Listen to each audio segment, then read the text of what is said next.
Okay, all right. With our heartfelt pranams to revered Maharaj and namaskars to everyone who has joined, I welcome you all to the next session of Dedicated Disciples. And I will now request Malovika to please start the session with a peace chant. Thank you, Malovika.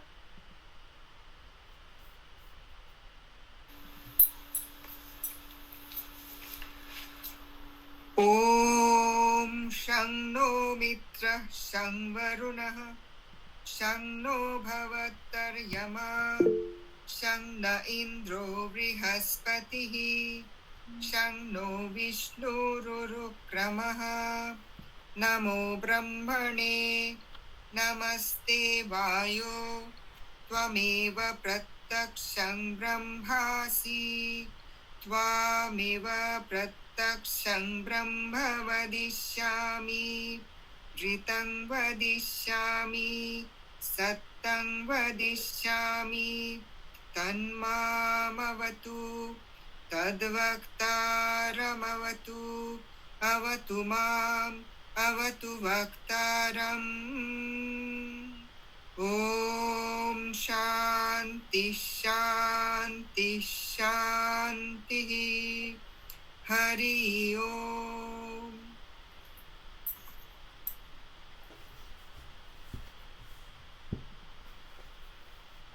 Pranam Maharaj, over to you, Maharaj. Yes. Let us begin as usual with our Guru Pranam. Om Akhanda Mandalakaram Vyatam yena characharam Tat Padam darshitam yena Tashmai Sri Gurave Namaha. Hari Om. Om Namo Bhagavate Ramakrishnaya. Very happy to meet all of you once again. Especially today is a very important tithi in the almanac. It's a Mahanavami, as we call it. The worship of Divine Mother Jagaddatri is performed on this tithi. Though other than West Bengal and some parts of Odisha, we do not hear much about the Divine Mother Jagaddatri, which is another name of Mother Durga. But it's very interesting how Jagaddatri has taken hold of the people in the Bengal side, where she is very much a living goddess, and her worship always is done just after a month from the Durga Mahanavami. So Navami day is very auspicious for Mother Jagaddatri, and this day is very important from other points of view also, from the social and religious points of view also, because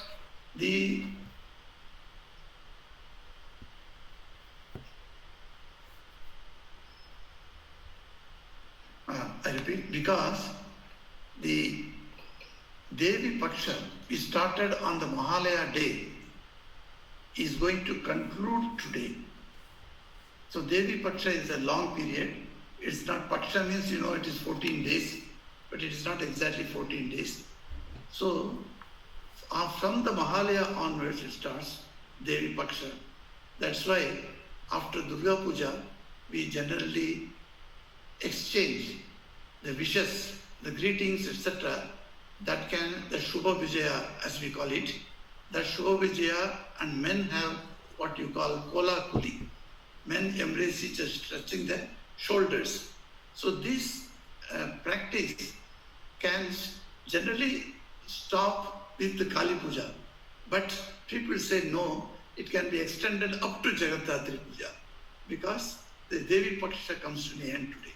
So these are all very strange things to see, because we are not being properly groomed in the knowledge of the Tithi, Vara, Masara and Varsha, etc.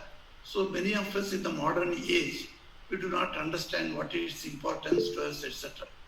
But it has got very wonderful ideas that will take another class for us. But today, we are happy that on this Jagadadri Puja day, I am able to meet all the devotees. Because today we are taking the class on the dedicated disciples. Just for information of Dr. Virya and some who may think that we are following any book on this second Sunday of the Tat Padam session, no.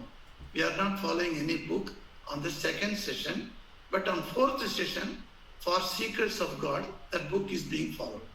So here there is no book to prescribe, nothing to give you. It is just some type of discussion that I will do for 40-45 minutes, and then we'll go for another 20 minutes, some discussion on what I said. So the topic or the theme that we have taken up for this second Sunday every month of the Tat Padam session is called dedicated disciples. There are many disciples of Sri Ramakrishna, as we know. There are monastic disciples, non-monastic, that is householder disciples, and then there are disciples who are initiated by Sri Ramakrishna in his own way, and also there are people who are not initiated but a great admirer and consider themselves as disciples. Like that, there are several categories of his disciples, but whoever could be thinking that is a disciple of Sri Ramakrishna and the dedication in their life, how that is going to help us in our spiritual life, is the theme of this series of talks. So this today we are going to see about a small boy, as the story opens up, I should say, in a dramatic style. A boy of 10-year-old sitting with his grandmother. Now what the grandmother does, she says some tales. And what she knows, she has not studied any books. She does not know how to write her name.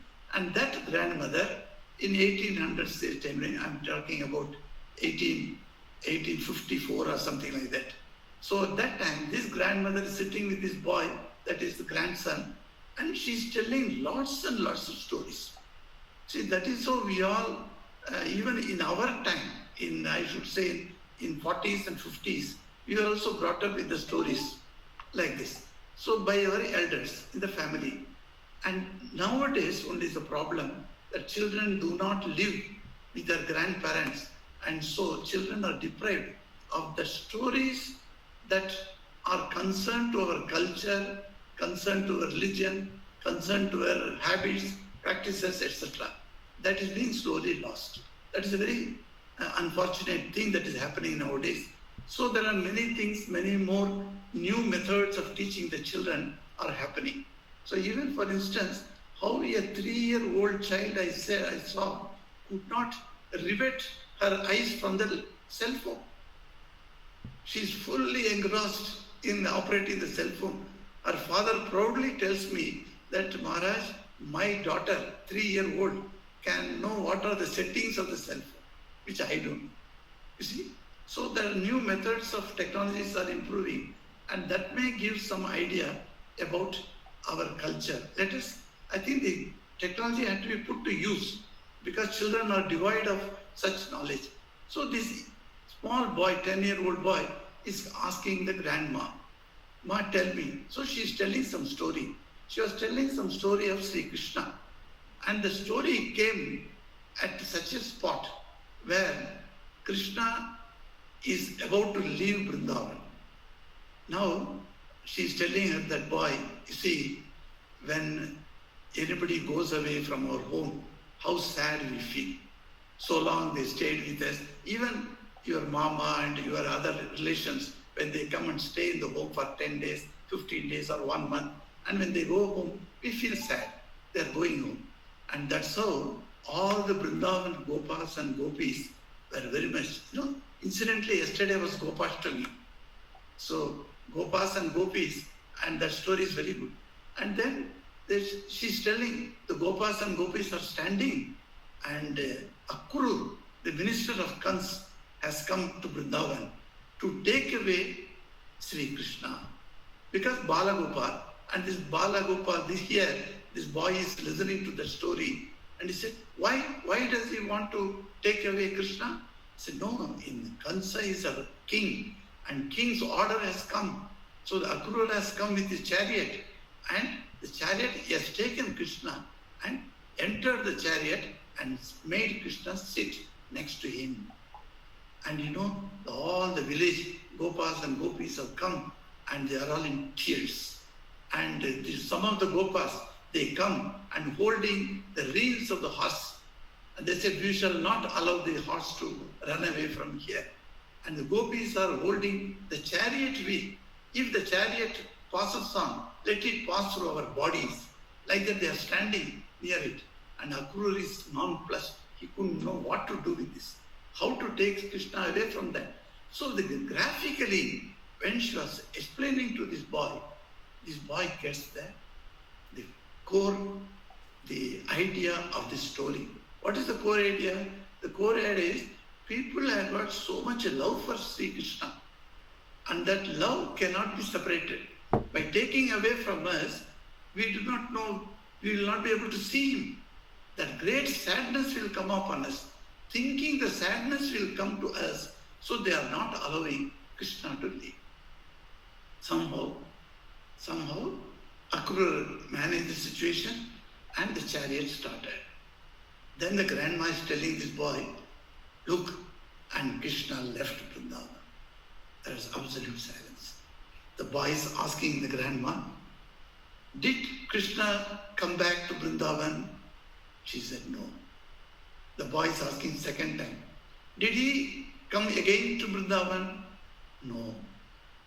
And third time he asked, she said no.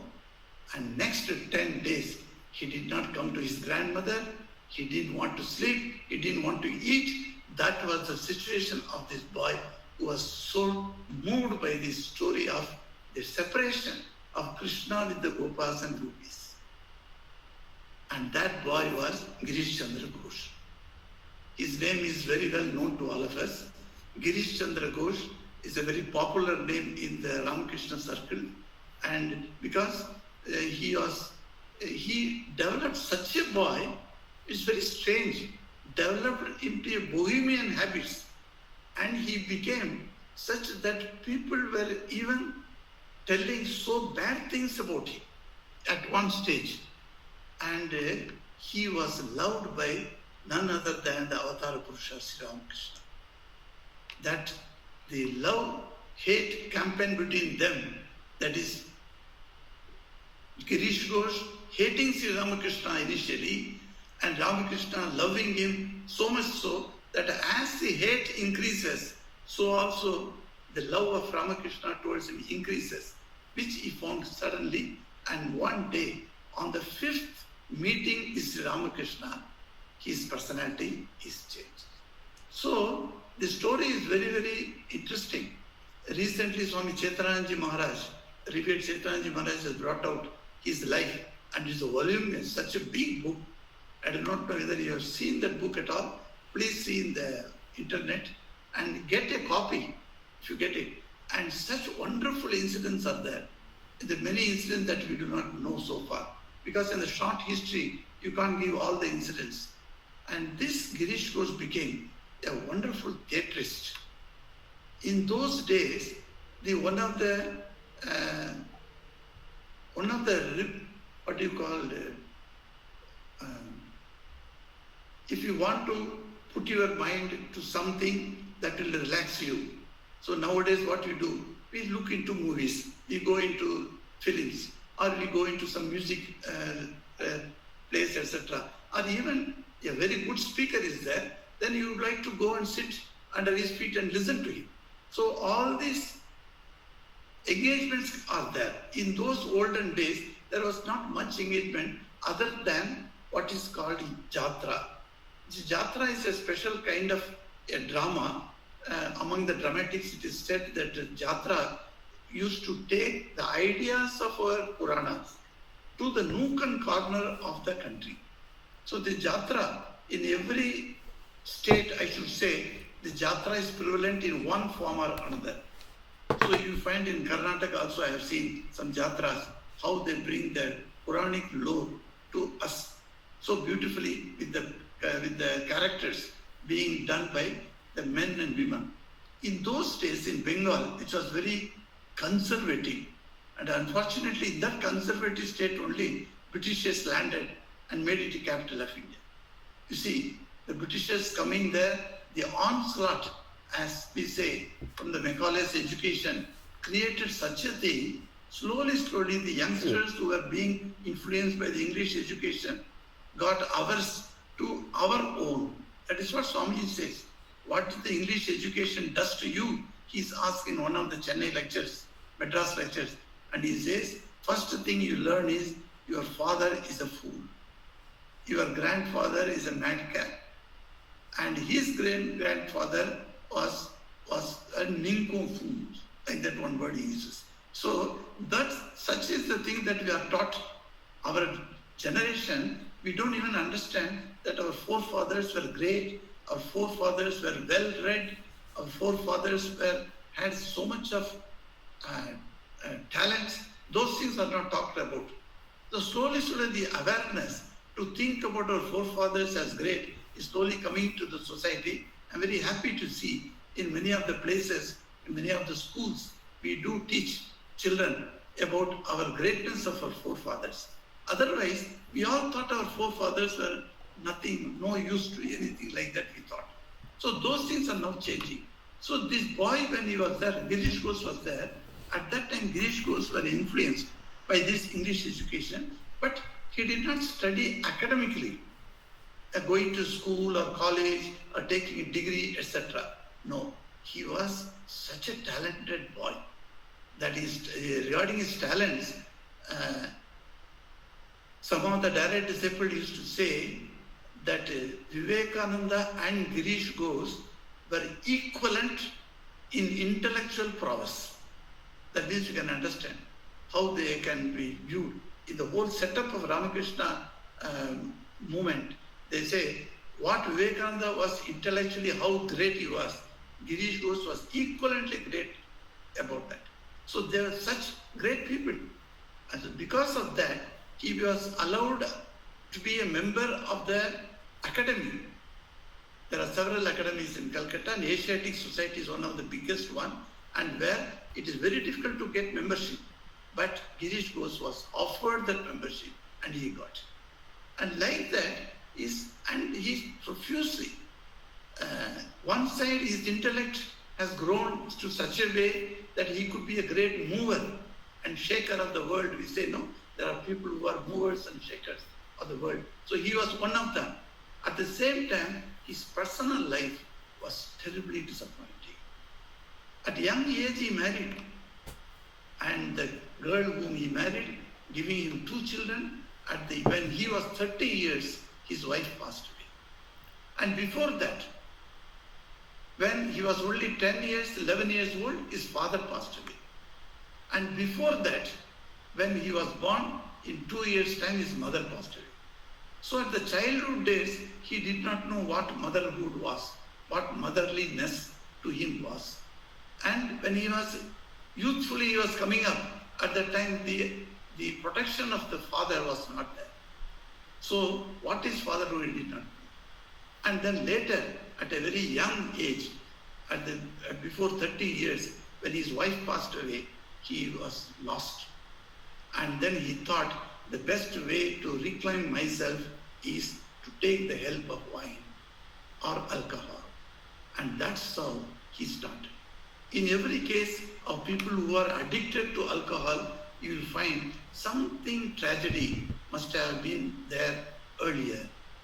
And because the tragedy cannot be overcome, the tragedy could not be faced straight away, so they take a different route by taking alcohol. And that was a bane of his life, and that itself was a blessing also became later. That we shall see. But our main thing is not going to the nitty-gritty details of the life of Girish Ghosh. I am not interested in telling that, because all the books are available, you can read it. But what I want to focus here is that what is the purpose of this avatara? If you ask anybody, any Hindu who has read a little something from the gospel or from the Gita. You can easily say what is the purpose of Avatara, because the Krishna himself says what is the purpose of his coming. Yada yada hi dharmasya glanir bhavati bharata. So, abhyuttanam adharmasya. So he says that is the reason I am coming, he says again and again. But apart from this, is there any other reason for an avatar's coming to us? So some people, while discussing or doing research on Sri Ramakrishna's life, they say Ramakrishna came for some purpose. What is the purpose? The people, according to their mentality, view the purpose of Sri Ramakrishna according to their mentality, I say, because according to their tendencies, the mentality is consists of everything. Accordingly, they view Sri Ramakrishna's life in a particular, a very compartmentalized way. For instance, people say, a group of people say that Sri Ramakrishna's avatar group was to revive Hinduism. Now, Hinduism is a broad term for all the practices all over India. You can say that it may be different, but they all combined into one group as Hinduism. Now they say Hinduism has to be revived. That's why he was born. Like that they say. That they give a lot of instances of how Hinduism was cleansed, particularly the Tantra portions, how they were so bad, they had gone into so bad state. And then Sri Ramakrishna came and cleansed the whole process and gave us a very pure and simple Hinduism to us. Like that they say. Like some people say, no, that is maybe one thing, but he came actually for the good of the women folk of the country. Why women folk? You take suddenly, because have you seen any other avatara worshipping his own wife?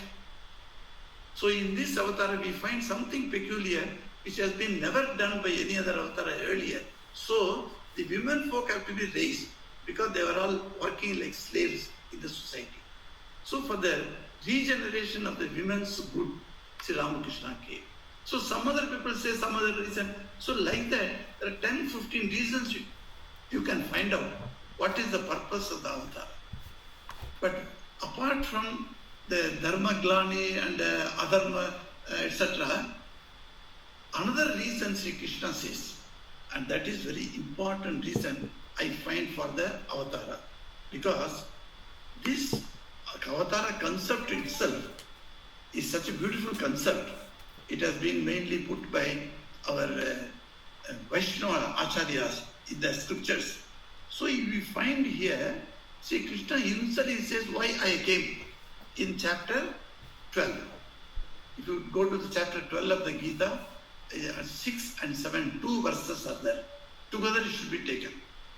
Yetu sarvani karmani mai sanyasya mat paraha ananye naiva yogena mam dhyayantam upasate. They, that means the devotees, they meditate on me, dhyayanta upasate, they worship me in different practices. So how do they do? They say, putting all their actions, surrendering all their actions to me, and only knowing me as the goal. Such people, they meditate and then they do upasana, upasate, they do worship of me. And it says, Tesham, those people, what I do, aham samuddarta, I make them cross over. He says, from where? Mrityu samsara sagara. This samsara sagara, the grand ocean of the mrityu. Mrityu means you should already take it as a janma also. Mrityu and janma cannot be divided separately. When mrityu comes, janma must be there. When janma is done, then mrityu has to be done. So janma mrityu is a combined force. So that one, and that is as vast as a sagara, as a ocean. And that mrityu samsara sagara, from that I redeem that person. So the redemption of a soul, in whatever way the soul has gone into, either good or to the worst. But God has come, God takes the form of Avatara Purusha to redeem that soul, to take out the souls and purify the soul of all its sins and gets it. So the theory of redemption is one of the points in theology. In religious theology, you find in Christianity spends a lot of time in this redemption of the soul. So they will say, come to Christ. Christ will redeem you. So the redemption, these words are very much used there. But in English, in Hinduism, we do not use this word. So we use the word samuddarta. It is much more easier for us to understand than the redemption. So exactly what is the meaning of redemption is that soul which has accumulated lots and lots of kalmasha, that means the mistakes, the sins, they are all being one by one taken away, washed out. And the soul becomes absolutely pure. And that soul, the Bhagavan, takes it within himself. So this is called redemption. You can say mukti. So that redemption, Sri Krishna says, I am coming. So do you find in the life of Sri Ramakrishna such a redemption of souls? The best example, yes, many people are there, many devotees are there whom Sri Ramakrishna redeemed from their sins, from their bad habits, from their whatnot. But the best example, glowing example is this Girish Chandra Ghosh. GC, as he was called, very respectfully. So Mr. GC. So this GC, his example is wonderful. How he was not willing even to accept Sri Ramakrishna even after the 5th visit to him. And that stories are there. And he was very, very strong-minded because of that clear intellect of Girish Ghosh. He could not accept any faith just like that. If somebody said, Ram Babu used to tell Girish Ghosh, Girish, do you know Sri Ramakrishna is an avatar Purusha? Girish Ghosh would just laugh at him. What do you speak of this? He doesn't know even how to look after himself. And do you think he is an avatar Purusha? Either he is making fun. And he has done many times. He has used very unparliamentary words to Sri Ramakrishna also. And to others also. Even to other devotees he has told initially. And those things, when it came to Sri Ramakrishna's ears, he said, no, he is a good man. He would say. He would never accept that Girish Ghosh was a bad man. So he himself says, oh master, I have drunk so much. How much? He said. If I keep one bottle over another bottle top of that will reach the height of the Himalayas. So many bottles of alcohol I have consumed. But he never cared for that. Not only alcohol, all the other bad qualities that you can think of in the modern world were with him. Going to brothel was a very, very easy thing for him. And when he takes completely under the drink situation, so even the brothel ladies would be afraid to keep company with him. Sometimes he would become violent. Sometimes he would talk such a bad manner. All those things, every bad quality that you can think of was with Girish Ghosh. And that Girish Ghosh completely left drinking after master passing of many years after. He completely left. Last 20 years of his life, he did not touch one drop of drink. How it all came, the redemption, how it came, is what is the most important. We see that redemption is something what we cannot even think of. See, in other incarnations also, we see like that. There are good devotees, there are devotees with bad characters. Now you can say, Maharaj, is it not a contradictory terms? You say devotee and you say devotee with bad character. So bad character means what here? What you mean? Here, there are some characteristics that are considered as good, characteristics as bad. Even Krishna in Gita, he says, there are Daivi guna, he says, and there are Asuri guna. So he divides these gunas, the characteristics, into two kinds. One is Daivi, another is Asuri. So likewise, there are devotees, both are devotees, mind you. God has got no partiality. He is whether good devotee or bad devotee, that is a devotee with good characteristic, a devotee with bad characteristics, both are same to God. So God does not make any difference. So for him, both. Likewise, a mother has got two children. One child is good, one child is bad. In her love towards them, is there any difference between the two? No, it cannot be. Rather, a mother's affection to the second child who is bad is somewhat more than the first child. Why? Because the boy is handicapped. The boy is telling lies. So the boy has to be brought to the proper method. So the mother pays extra attention. And that is what in each avatara we find that. You find in Krishna's time, Krishna goes to meet Duryodhana in Hastinapur. And Duryodhana has made very elaborate, luxurious arrangements of stay for Sri Krishna and for his food, etc. Everything is arranged. And he comes in front of Sri Krishna and takes him, and Sri Krishna stops him at the door of his palace. And he tells Duryodhana, wait, my coming to your home can wait, but before that I have to see someone else. He said, whom you are going to see?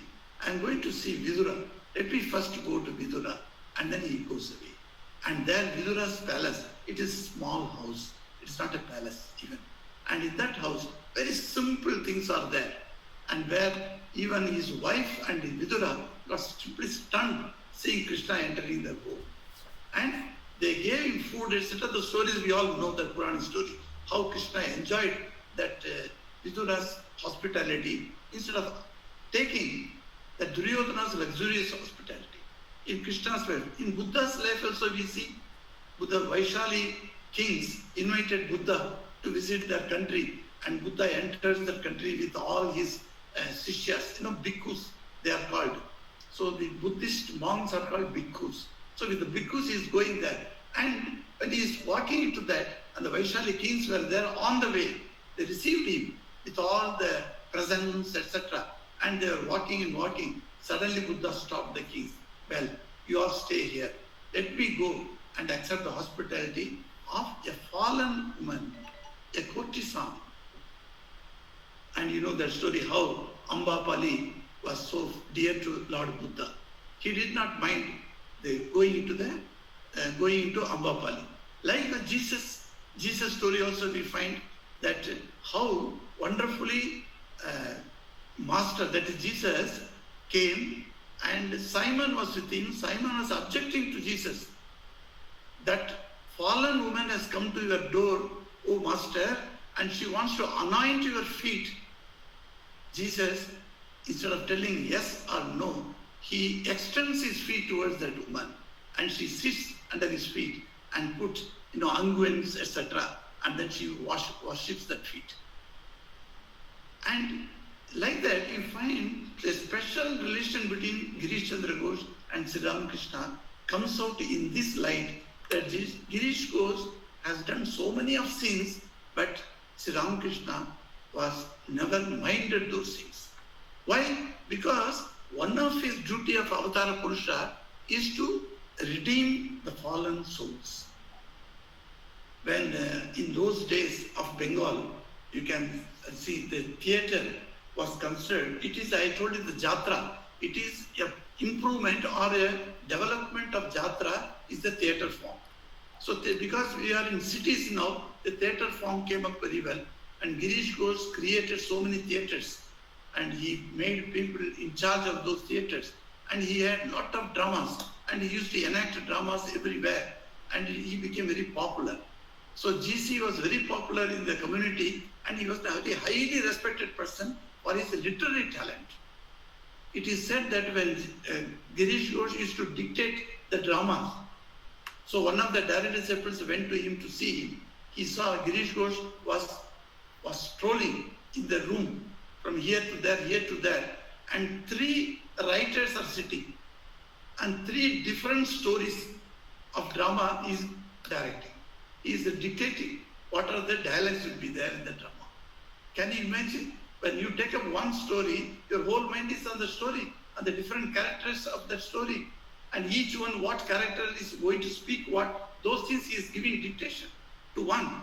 And he walks this side, and another story he takes to, and the second person is dictating.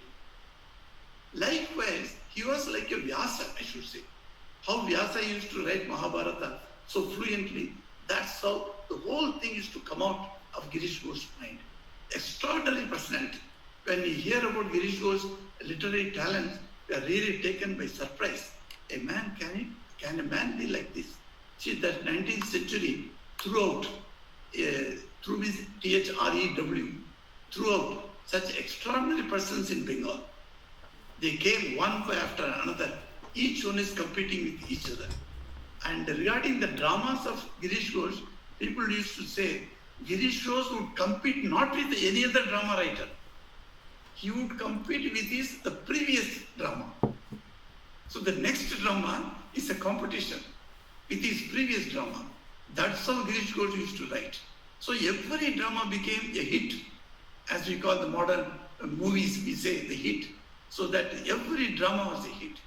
Not one drama. Dillo Mangala, the drama became so much hit, and Sri Ramakrishna was greatly inspired by that. He used to praise that drama. And so, Sri Ramakrishna liked another drama, which was Chaitanya Mahaprabhu. The Chaitanya Mahaprabhu drama was extraordinary.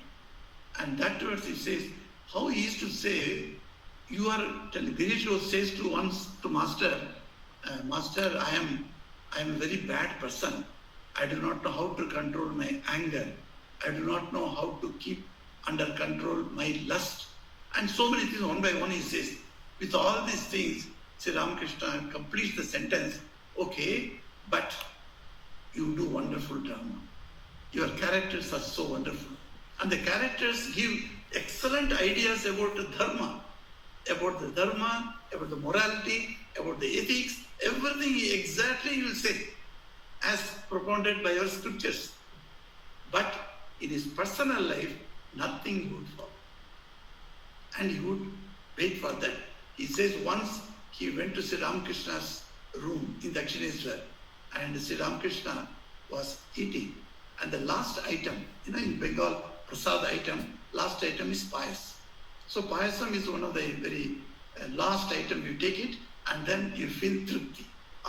Today we are done, finished like that. So when I go to, in Yelagiri we do not have payas unless some devotee comes here and makes it.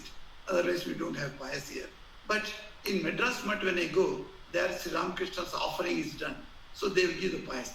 And the brahmachari will bring that payas bowl and with a smaller than the teaspoon. You can understand how it is going to whet your eagerness to have the payas. And he will take a drop of payas and put it in your hand and go away. And that's right. Then one day I asked him, brother, you are giving so less. Payas is the prasad which is Ramakrishna's suitable for his body. So that payas, you can't give half of that smaller than the teaspoon. And he said, Maharaj, I will give you special arrangement. I will talk to Bandari Maharaj and give you a bhati, that is a bowl of payas to you. Okay, then I take, because it is a payas, it doesn't matter. Then somebody told me, you are taking a bowl. Bowl is not a big bowl, mind you, small bowl. So he said, you are taking a bowl of payas, what will happen to your diabetes? Your sugar will go up and you are going to die.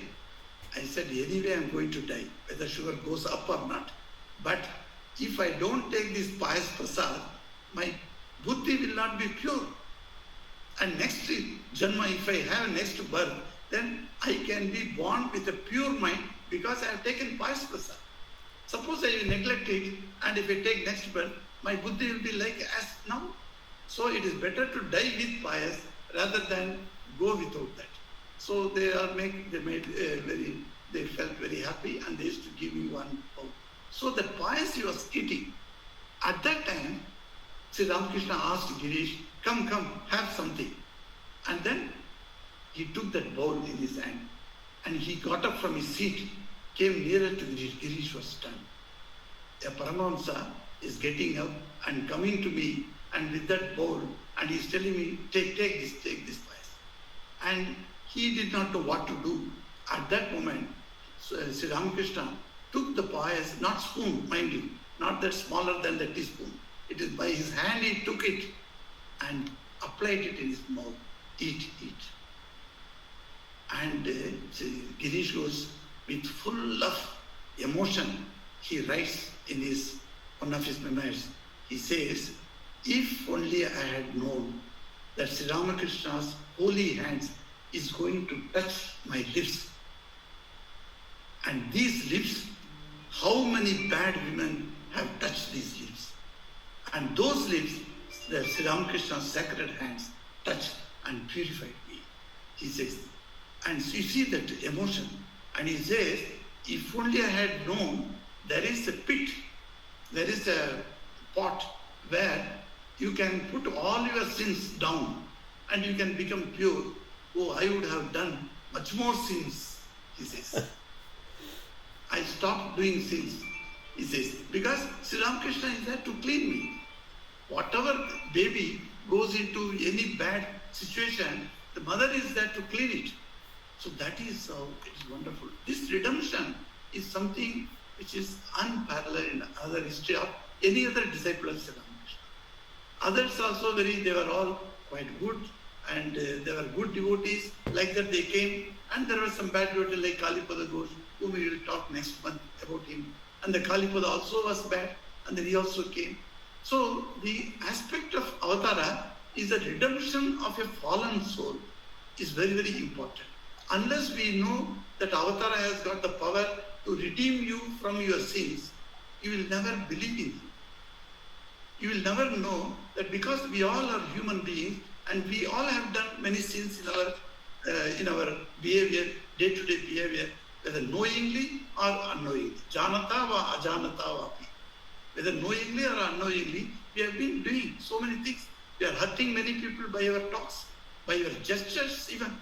We can hurt people. And such things we are going on, and how many things that we do in those ways, and you can understand. So how do we get out from that?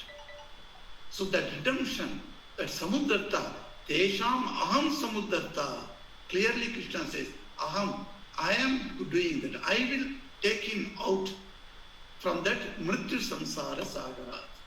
So this is what Sri Ramakrishna did to Girish. And there are several instances of Girish getting help from Sri Ramakrishna. Even he thought, because of his sheer intellect, Girish was questioning always. So whatever Sri Ramakrishna said, he would question. Before he became his abject surrender came, Girish was not an ordinary person. He would question Sri Ramakrishna in many ways. So one of his friends, there was two Nandalal names comes in Ramakrishna's life. One Nanda Bose and another Nandalal Bosu. That one artist who was born much later than Sri Ramakrishna's passing away. And another one Nanda Basu was there. This Nanda Basu was during Sri Ramakrishna's time. He was a very rich man. Today I asked Chandrani, can you tell a few things about this Basu? Because her title also is Basu, you see. So she gave me very good information, like Wikipedia. She gave me a lot of information about that Nanda Basu. So this Nanda Basu was a great man. He was a very rich, one of the richest men of Calcutta. And then he had wonderful paintings in his home. And Sri Ramakrishna visited that house also. And Sri Ramakrishna went and corrected him and told him also about and praised that what a beautiful godly pictures you have in your house. Such a big mansion it is. Even now that house is still there in Calcutta in Bagh Bazaar. If you go to Bagh Bazaar, try to go and see that building. Huge building, a mansion. And in that mansion, this Nanda Basu had kept many godly pictures. Seeing that Sri Ramakrishna was very much amazed, and then he said, what wonderful pictures you have got in your house. Like that he praised him also. But this Nanda Basu did not believe Sri Ramakrishna was an avatar. So he used to always talk to him in a very, very sarcastic way. So once what happened, he has invited all the big people of Calcutta, and Sri Ramakrishna also was there. And after the supper, naturally in Bengali custom is, you have to give betel nut and betel leaf. So that is a betel leaf is folded in a beautiful artistic way. I do not know whether you have seen, if our devotees go to Jairam Bhatti, I tell our devotees, don't forget to ask for beetle nut prasad. That I say. Why? Because if you take that beetle and not the leaf, then they say your Vak Shakti improves. Whatever you say, that will come into pass. Because it is prasadi pan, as it called. So the pan is very important in an item of offering. So this pan, it was kept in a tray, as is natural. And the tray would be taken to each one. And each one has to pick up.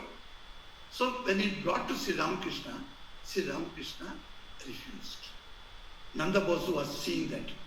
What? He is asking Ramakrishna, take that. Take the one pan. Because Ramakrishna had no problem in taking pan.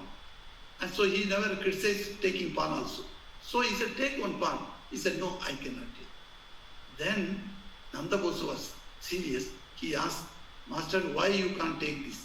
You see, if it had that plate had come first to me, I would have taken. But it was already given to many people, so I cannot take. Then Nanda Babu thought, this man is highly egoistic. This Paramahamsa is highly egoistic. So the first offering should be done to him. Is he a god? Then he thought, why you won't take it if second time it comes? Then he said, you see, whatever I eat, I offer to Mother Kali. Anything that has been touched already, I cannot offer it to Mother Kali. If you have brought it first time, I would offer to Mother Kali and taken. That is my notion. You cannot change that now. He said, no, this is a wrong thing, it's a superstition, and all those blah, blah, blah, etc. he told. This incident, he told Girish Ghosh one day. Hey, Girish, you say your master is Avatara Purush, Paramahamsa, etc. And he has got so many societal regulations he has got. Because some scripture says that without offering you should not eat. So he is following that. So he is not a Paramahamsa, not a true Paramahamsa. A Paramahamsa is beyond all social rules and regulations. Does he go beyond the rules and regulations? No. That's what he told. And Girish was completely disturbed. Because he is best friend, the Nanda Babu. And Nanda Babu says like this, then he thought like that. So he wanted to test Girish. So Girish, what he did, he invited Sri Ramakrishna. And Sri Ramakrishna came to his house also. So what he did, before Sri Ramakrishna, he brought the plate. Instead of giving the plate to him, what Girish did, he is a very funny character. See, he wanted to test Ramakrishna. So he took first pan and put it in his mouth. And he extended the plate now. So in Nanda Babu's place, if offered to anybody once else, then Ramakrishna would not accept. So if he doesn't accept, then I would say what Nanda Babu said is correct. He is not a Paramahamsa, a true Paramahamsa. He is only acting. I can come to that conclusion. That is what Girish was mental thinking. So Sri Ramakrishna is omniscient. He knows everybody's mind. So after his taking also, when the plate was cut, he took that and then put it. Then Girish Ghosh asked him, Sir, is it proper for you to take after my eating? Why not? You are a pure devotee. Whatever you take, I can take it. He says, and he was stunned. So the restrictions, the societal restrictions that is there, the rules and regulations, etc., the man can go beyond that. That also he saw. Then only he was convinced, oh, Ramakrishna is a true Paramahamsa, he is an Avatara Purusha. All these things came to him again and again at different stages. At different stages. Ramakrishna was walking by the Balram Bose street and he got down from the carriage. He was walking there. Girish Ghosh saw him. And Girish Ghosh saw him and then he asked Balram Bose, hey, what happened? Ramakrishna is coming? Yes, yes. I invited him.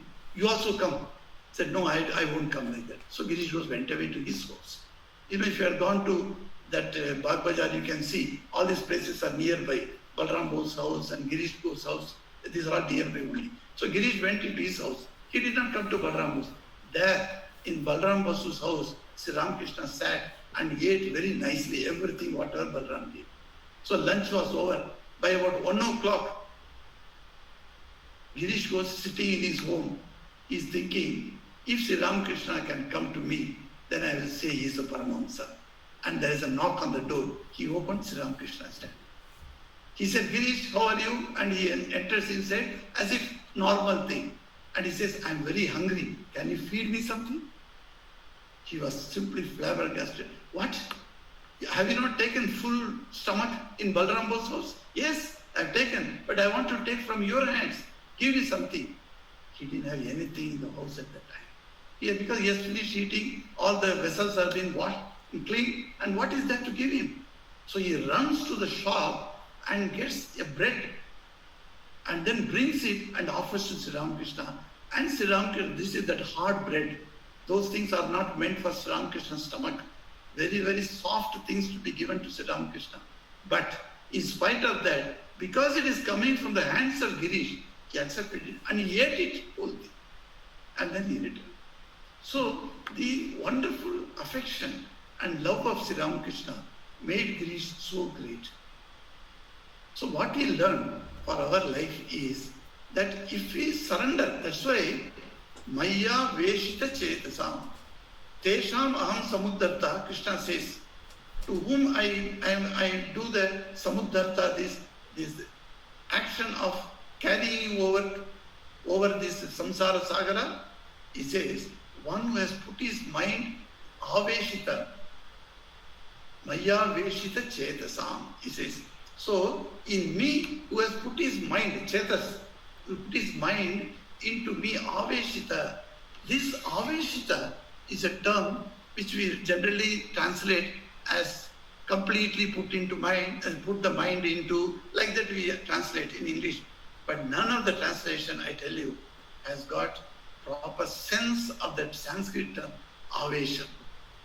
Here when Chetasa, this mind, is put into means, it is not put into something. It is drenched in, it is drowned in something like oil.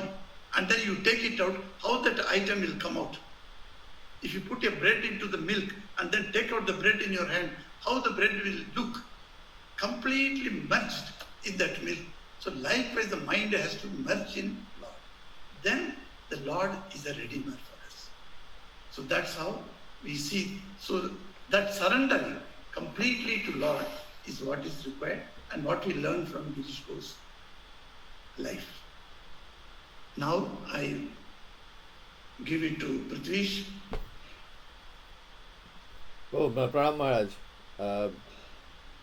Maharaj, you reminded me of a very old thing, the Jatra. Like in my childhood, like there were not many theaters or movie halls, but there were so many Jatras that I had seen, and one of them was Noti Vinodini. And there was all these characters. So my first introduction to them was through this.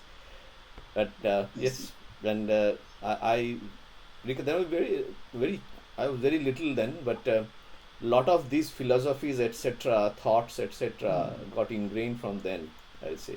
But yes, so Jhuma, you want to call on anybody who is raising their hands? I think yes, Jhuma. I have one question, Maharaj. Yes. Girish, GCK to Thakur bolechilen that he had said that when Thakur was requesting him that you remember me at least once a day in the morning or in the evening, and GC says, oh, my morning, there is no morning and evening for me. So then he says, okay, then you give me your power of attorney.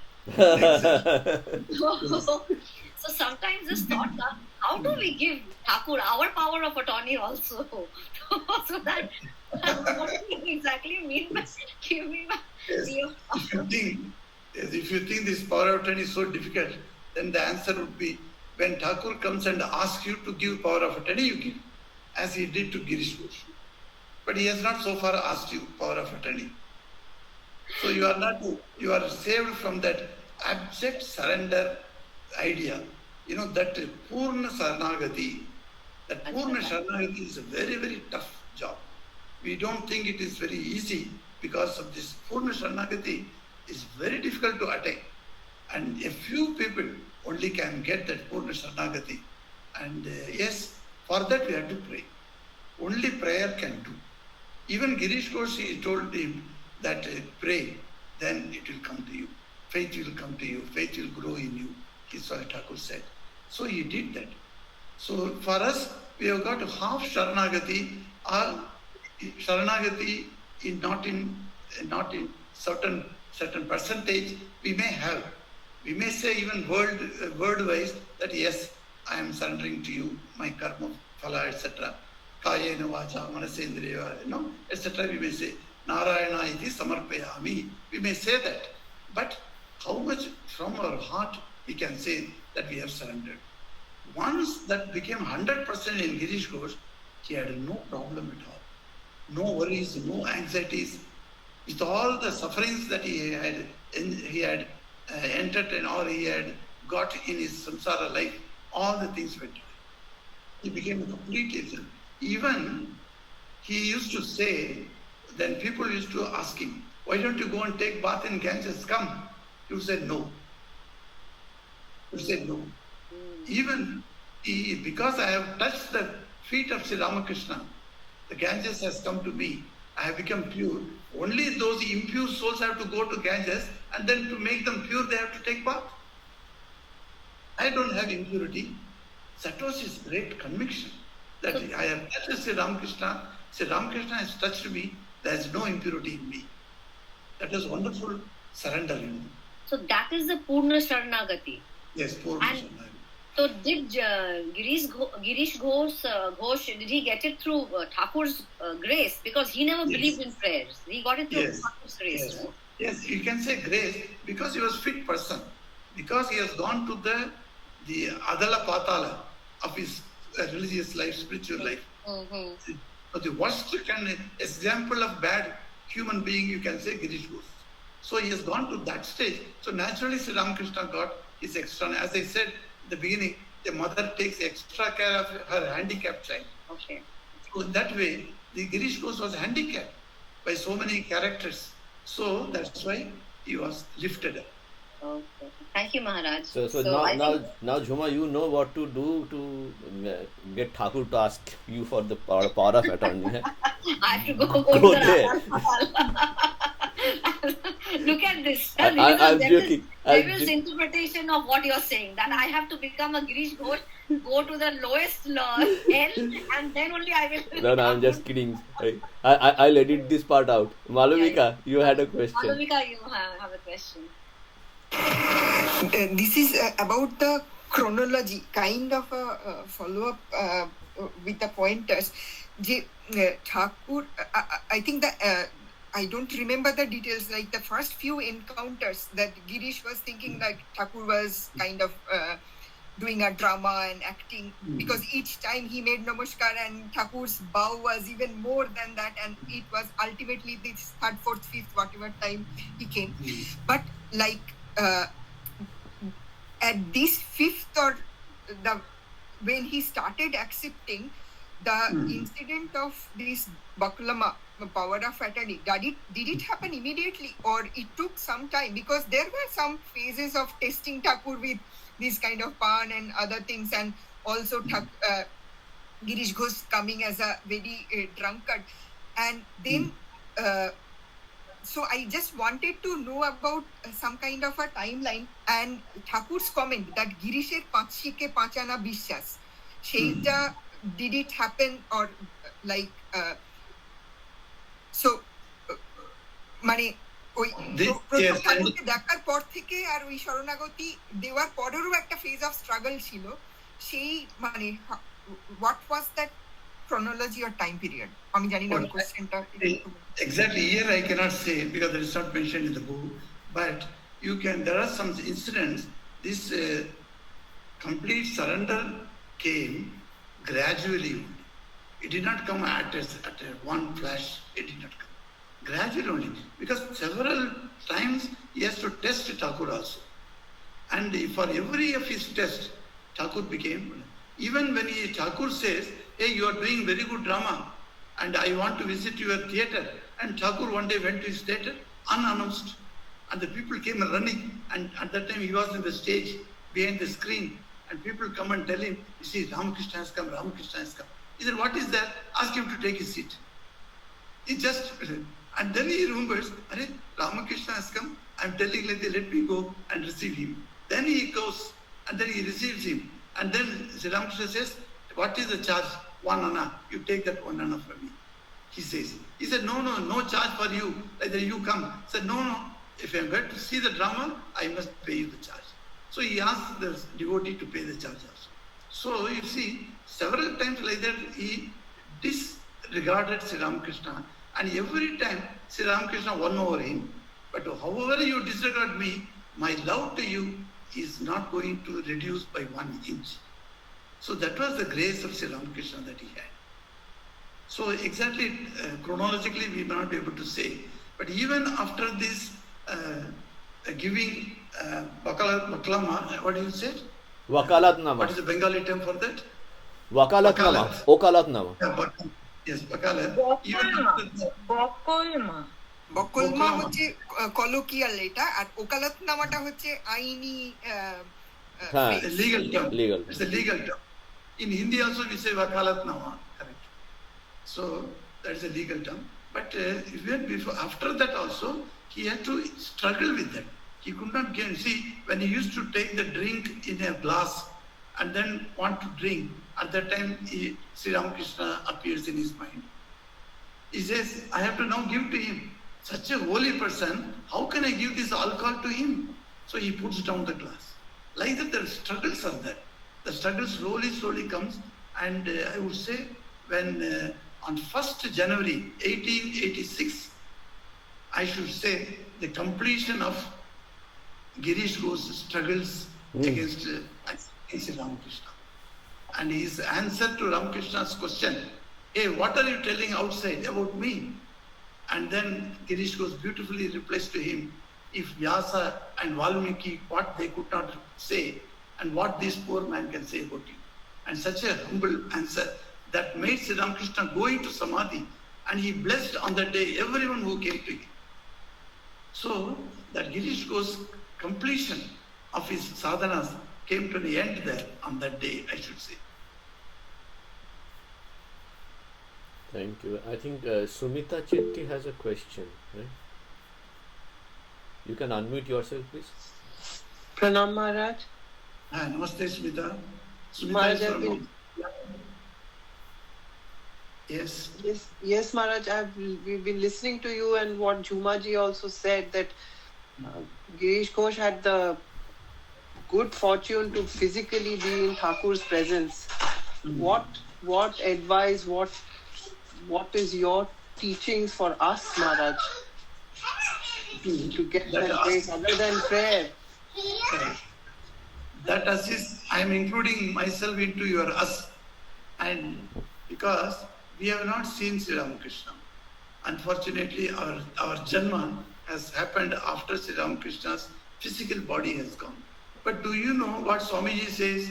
After the removal of the physical body, Sri Ramakrishna's glory and his power has extended in a magnitude, that magnitude cannot be even told, he says.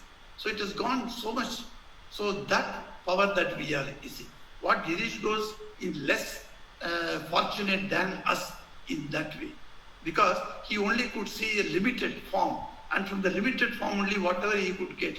But we are at a stage where the limitedness of Sri Ramakrishna has been broken down.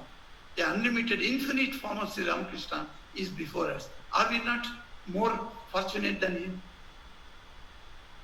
No, Maharaj, but the thing is, like you said, it came slowly, that total surrender came slowly. So is it our life's experiences that we will go through the ups and downs of life and realize that Thakur and Ma are there for us, they're protecting us, they are saving us from situations, and that is how we will get that surrender, that complete surrender? Yes, that is how generally, normally we all get that. But suddenly, at a particular time, a sudden flash appears before you at the deep insights of your meditation time. A flash comes that you are nobody, everything is done by Thakur. That situation comes suddenly, then of course it is by his grace only it can come. Otherwise, by getting thrashes in our life, we slowly learn that. And we come out of the difficult situations, and then we believe that yes, from the faith only it can grow. তাহলে ঝুমাজি যা বলছিলেন অনেক কষ্ট করতে হবে ওইখানে পৌঁছতে যদি আমরা এখন আমরা যদি না শুনি কথাটা একদম হ্যাঁ exactly thank you Maharaj His pranams, I say he was the best example of that manmukhik. That is why I think he had that grace of Thakur. We also can have, if we can also have that simplicity and straightforwardness, we will also get his grace. Exactly. Thank you, Radhama. Your input is good because yes, this Manmukhi act became only after a long struggle of Girish Guru, not in the beginning. Girish is telling Master at one stage, you see, I give nice advices because he is giving. Ramakrishna told him, you pray to God, you do this, do that, like that. Then he said, stop all those advices. I don't need any advice because I myself writing advice in my dramas. I know all those advices. He makes fun with this Ramakrishna. So that he was, and he says to Ramakrishna, accepts. You see, I have projected the characters of my drama as a highly moralistic, highly in a very ethical standard I have given to the society. But myself, I know I am not anyway nearer to any other character. He confesses. That confession shows a Manmukh act Chilona, because it was not one. But only after giving that Vakalatnama, then he becomes separate. Then he becomes Manmukh act. Correct. Nandini Ravi, you have a question? Nandini? Namaste, Maharaj. Two things, Maharaj. One is, it was told by Sri Ramakrishna himself that Girish Chandra Bose is Shivagana. So, and he was also truthful in his life, though he had done lots of things. So, all this samskara led him to this thing, or we can say like Kali Prasad, it was pure grace, but this samskara also helped him to get all this Sharanagati and grace of Sri Ramakrishna. One thing. And second is, I read in Gospel of Holy Mother that he wanted Guru Maharaj to be born to him, and after Guru Maharaj's Mahasamadhi, there was a kid who was like he did not talk properly, but mother did not say exactly like he was a Guru Maharaj's incarnation, but something like that. You see, that kid was born as was Guru Maharaj, or to enlighten the point also. Okay, that one I would not say that Guru Maharaj was reborn to Girish Ghosh in any way, because that Girish Ghosh himself prays to Sri Ramakrishna, you must be born to me. And he says in a Bengali, in a slang, he uses a word, and then he says, no, I won't be born to you. Like that he says. So that question is out of question, that point, that he could be born there. But what did mother say that he was born? Yes, Maharaj. Mother said that there was a kid who was born after Guru Maharaj's Mahasamadhi. That kid did not talk to anyone. He will be silent. He lived only for 4 to 5 years. And he, by the sight of the mother, will be very excited, all that. She did not openly talk about the incarnation thing, but she gave a hint, like something like it was kind of some incarnation or some sort of இறைவனோட அந்த ஒரு அம்சம் சொல்லுவாங்க, something like that. She had given a hint, so I was not able to understand that point. Okay. Anybody else who can throw some light on this point, who has read that original Bengali version? Anybody? Maharaj, I think mother just referred that child as an extraordinarily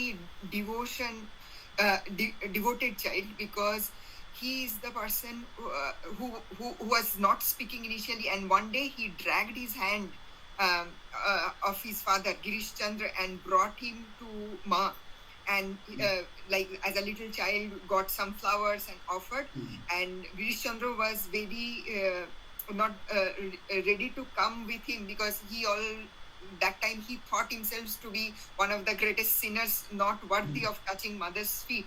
But through that continuous insistence of that child, he did that, and that, referring to that only, mother said that like this is something exceptional devotion of such a young child to do that. But she just mentioned this as a conversation that the Thakur and Girish had, that where Thakur said, why should I care to be born as your son, because who are you, kind of thing. Neither like he left us to imagine the conclusion of the query and the comment. So mother also left it open, but just whatever happened, she highlighted this as a particular pious child being born after. So it could also mean that because of his earnest prayer, Thakur blessed him to get such a devotional child who could bring him to mother. And so this is what I thought of. And as an extension to Malobika's this thing, was it not in this occasion that when he went to bend down, he to touch Ma's Holy Mother's feet, and he saw Ma Mukta Dekhe, and then it's the same lady who had come to him in his dream, and I think he was suffering a lot, and that time Ma Eshe Bachi Chilin, something like that. Correct. At that time he was suffering with a high fever, and in his dream, one lady came and gave him some prasad. He became upright. And now he said, that lady is now sitting here. Yes. And as a child, that time he was a child when he was not well. No, some years, and he remembered that later. So because he exclaimed, "Oh mother, you!" Like this is the first time he could see mother's face after getting up from the. Generally, Holy Mother's face was not visible, So at that time he saw, because of that boy was such a wonderful, devoted boy, it seems. He compelled his father to go to mother and make him pranam there. Yes. Abhishanda, I think. Yes, Maharaj. Yes, Maharaj. Thank you. Thank you, Maharaj. Yes, as we were talking about Sharanagati, I remembered something that I want to tell. Throughout Gita, Sri Krishna speaks about Sharanagati, but in 18th chapter, before concluding his conversation with Arjuna, he says, Sarva dharman parityajya mamekam sharanam vraja. That Sarva dharman means that whatever holds you back, dharma it can be meant that holds you, whatever holds you. He says that whatever holds you, you leave and come to Sharanagati. And Girish Chandra actually had that kind of bhakti, that kind of Sharanagati. That's why I think Thakur said to give him some pakalma. This is a good idea, because I was telling you the avesha, that the chetas, how we should be aveshita, how we should be fully put into the Lord. That is what the Purna Sharanagati comes. And Girish Ghosh's mind was such, definitely. And that's how the Lord comes to you to redeem you. Otherwise, the Lord is not necessary to come to redeem you, because that mind should be absolutely given to you. Yes, Girish Chandra, he was at the top of his fame at that time. He wrote 454 dramas, which were, most of them were very popular and all that. And after that, he came to Sharanagati in such way that. Even Sri Ramakrishna did not allow him. Once he felt he should stop all this drama, etc., he should be putting more efforts in realizing God. But Sri Ramakrishna prevented that. He said no. Yes, and he said theatre e lok shikhe hai. So Nandini, you have another question? No, sorry. No problem. Anyone else? Any more questions? Maharaj, Nandobo's house is sold off now in Bagbaja. That's for your information. Oh. Is it sold that Basubadi? Yes, because the three generation down is my friend here. He stays in Gurgaon. Yes, purchased. No, his generation, 3 generations down, he's a member of that family, 3rd generation. No, he's sold. Okay. So it is taken by anyone from the Ramakrishna family And only? it's taken over by Harsh Neotia. Oh my God! Oh God! Okay, realistic. Alright. They would make a heritage hotel like that. There was a proposal to make that house a heritage because it's a mansion. So nothing is And best some for shootings also, some cinematic shootings. yes. Oh, okay. Okay, anyway, Sri Ramakrishna has visited that place. I heard today only from Chandrani that some of the monks went to see that because it is Ramakrishna's visited place, the people who are living there did not allow them. He said, no, nothing doing. Don't come inside. So they did not allow them to do. Maybe, yes. But how many places we know or we do not know, Sri Ramakrishna went? Yeah, we devotees, or we can start a heritage tour kind of a thing where in North Calcutta, Ramakrishna Thakur has gone to so many. So if they are identified, and then No, there is already a book written by Swami Vimpkshananda in English and in other languages also it has been translated. The spots where you visit in Calcutta around. Okay, so what is the name of the book? We'll find out. Swami You Ashutosananda, will is get it? the list in the Swami Chetanananda, this Dhanaloke Sri Ramakrishna. There are, I think, a list of 87 or 100 and something places in North Calcutta or wherever Thakur visited. That list is there. So we have the book. And is that the Dhanaloke Ramakrishna, or the English one is See God with Open Eyes? Yes. You're right. Yeah. Right. Okay. I have not seen the English one, but in the Bengali one, that description is there. Okay, seeing God. I think that is the one. See God with open eyes. Yes. Thank you, Chandrani. Maharaj, to give the Bakalma or to give Purna Sharanagati, we have to wait for the avatar to come again. If you wait like that, you have to go on waiting for how many years? Lives, Better. not years. Lives. Better start giving that vakalat. Let us. I know. That's actually, it's so difficult even to think. Like even when on a daily basis I pray to God saying that let me work, just think, I don't want anything in return. In next 10 minutes I start doing something and think, if I do it like this, somebody will praise me. Or if I do it like this, somebody will tell something. It mind is such this thing. Again you remind yourself, 10 minutes later again it comes back.